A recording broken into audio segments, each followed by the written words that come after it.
Long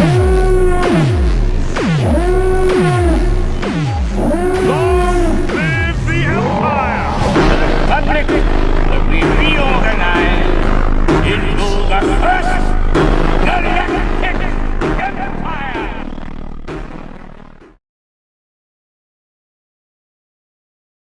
What's up everybody, 24/7Bricks here, welcome back to another video, and in today's video we are going to be reviewing the RueCatto mock. We're going to be taking a more in-depth look at the whole build altogether, so let's just hop straight into the video and see how I thought this build turned out. This video is brought to you by Firestar Toys. Firestar Toys is an awesome company that specialises in custom minifigure accessories for LEGO.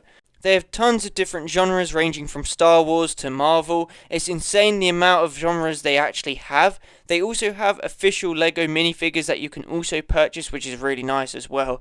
As well as this, they have a couple of different brands that people might be familiar with, including Clone Army Customs and Grandpa Clone Customs, as well as Brick Arms for LEGO minifigure weapons. So go check out Firestar Toys. I'll put a link in the description below. Go check them out, and if you are interested in making an order, then use code FSBR247 to get 10% off any order that you make. So again, thank you so much to Firestar Toys, and we'll hop straight back into the video. After months of building, here is RueCatto complete. And now it's time to review it and to basically talk about everything I enjoyed about this mock and all the things that I wish I could have done better. Now, taking an overall look, the build looks awesome. I'm really loving the orange trees. They really make it stand out and give it a pop of colour, which is something that I think it needs, considering all the different greys, whites and tans. I also think the gold blends in quite a lot as well, so it's nice to have the orange there to give it a pop of colour. Now, there are a few Easter eggs dotted around the mock, so I'll let you guys see how many you can find. This build has over 60 minifigures in it, 15 different sections, as well as probably over 15,000 pieces. Now, there are tons of things that I really like about this mock, which is what we're going to talk about in today's video, and we're just going to take a look at certain things that I think we could have done better in terms of building, as well as different techniques that we could have used throughout the build. So we're going to start off with looking at the main square here with the vehicles, and I think this turned out really nicely. It was a nice addition from the start, and it's something that I always wanted to include in the mock, and I think it adds a nice bit of scale as it allows you to get an overall view of the scale of the buildings, the figures compared to the vehicles, which is really nice.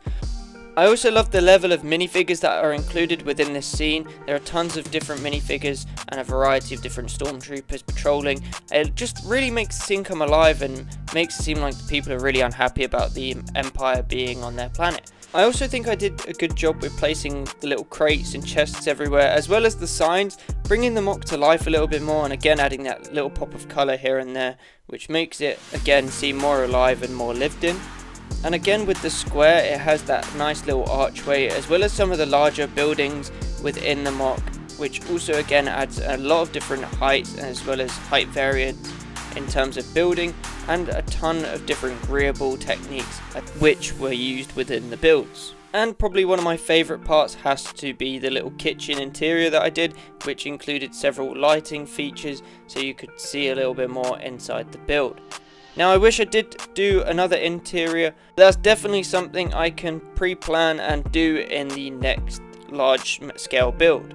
Now we're going to be taking a look at a little bit of a more tricky area to film and record because of the tightness of the buildings and how crammed it was to fit a camera in there. But I'm really loving this scene. I like how actually cramped it is. I really like the stormtroopers arresting the rebel sympathizer, which is probably my favourite scene throughout the entire build. It's something very specific which looks really nice and sort of resonate with the Star Wars kind of universe. It's not just the stormtroopers patrolling these streets. It also creates that idea of this is the birth of the rebellion, or it gives you a sense of when this build is like placed within the timeline. Overall, I'm super happy with how this build turned out and all the different techniques that I used to bring it together and make it my dream come true. especially with all the Technic pieces that were involved and experimenting with a new border style, which really brings out the mock and makes it look tons better than the original sort of border designs that I've done previously, as well as the inclusion of larger vehicles than what I usually would include in a mock makes it really that much more special to me. But anyway guys, thank you so much for watching this video. If you do like this video, then please like, share and subscribe, as it really does help me out, and I really do appreciate all the support you guys have given so far throughout the past couple of months of building this mock. In next week's video, we'll be taking a look at what it was like to display at brick festivals in the UK, so stay tuned for that. And if you are interested in or have been thinking about displaying at one of these events, make sure you stay tuned for that video, as I'll be taking an in-depth look at what it was like. As well as this, I'll be also discussing the future of the channel, as it is a little bit rocky at the moment with this large scale build taking up a lot of space. But anyway, just stay tuned for that. Thank you guys so much for watching, and I'll see you in next week's video.